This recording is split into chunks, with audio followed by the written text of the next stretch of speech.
Is it possible to have complete perfection? It's a difficult question to answer, but we can continuously keep on improvising ourselves limitlessly. Because in order to arrive at the cherished goal, the destination, and if you need guidance, let us say you are lost in a city and you are visiting your friend who is a new location, and you keep calling your friend, my friend, I am here. And he asks you, where are you, so I can give you the directions to my place.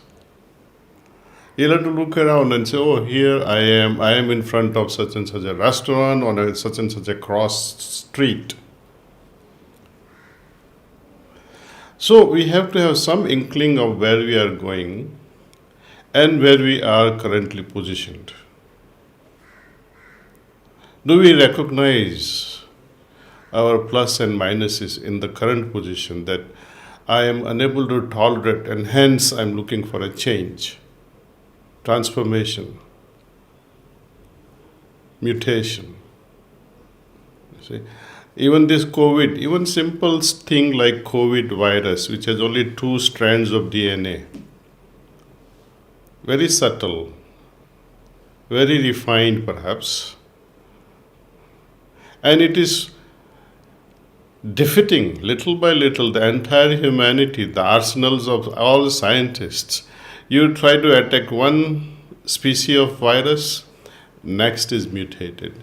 You are attacking one, the second one is mutated. Now we have God knows how many mutations scientists have identified. Latest has been Omicron, and to my surprise, I am seeing another variant, 46th variant, that is coming up in France, which is more virulent than Omicron. It spreads rapidly. So if a simple thing like 2 strands of DNA in a virus can be so challenging,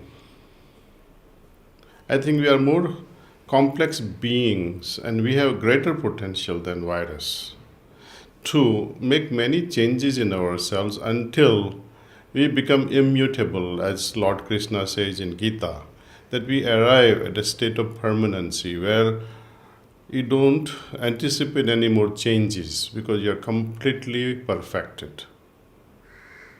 And that's the goal of our life. Is it possible to have complete perfection?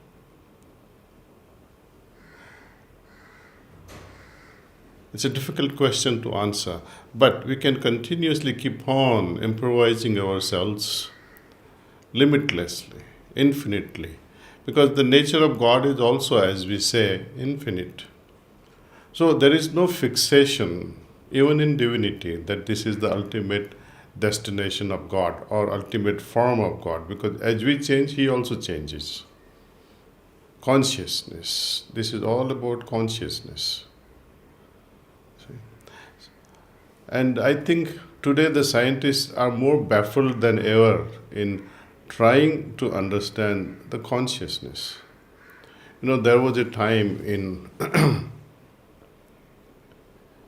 as we witness through the writings of Ramayana especially, not Mahabharata, Ramayana, and the great treatise on Vasistha's Yoga Sanhita.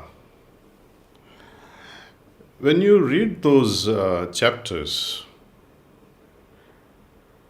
it surprises us that they have gone so much in detail with our available present level of consciousness. What is superconsciousness? What is subconsciousness? What is dream state? What is angelic state? What is animalistic state? What is the stone's level of consciousness? Plant's level of consciousness? They have discussed all this in detail. And similarly, around the same epoch, the dialogue between Raja Janak and Astavakra, when we read that compilation, Astavakra Gita, we can see how consciousness is discussed there in detail, great detail. When we also see some of the slokas from Ramayana, the dialogue transpiring between Mother Sita, Lord Rama, and Lakshman during their Vanvas,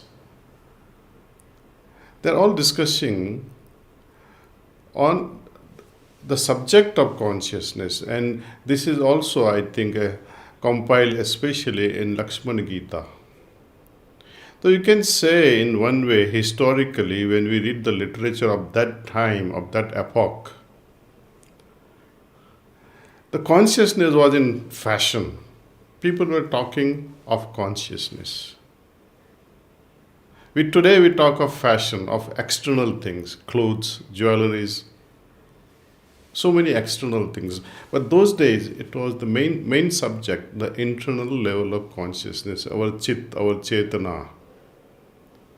And if at all anything can change in ourselves in a positive way, through our efforts, yogic practices, can bring about this change in consciousness. That's the only purpose, I think.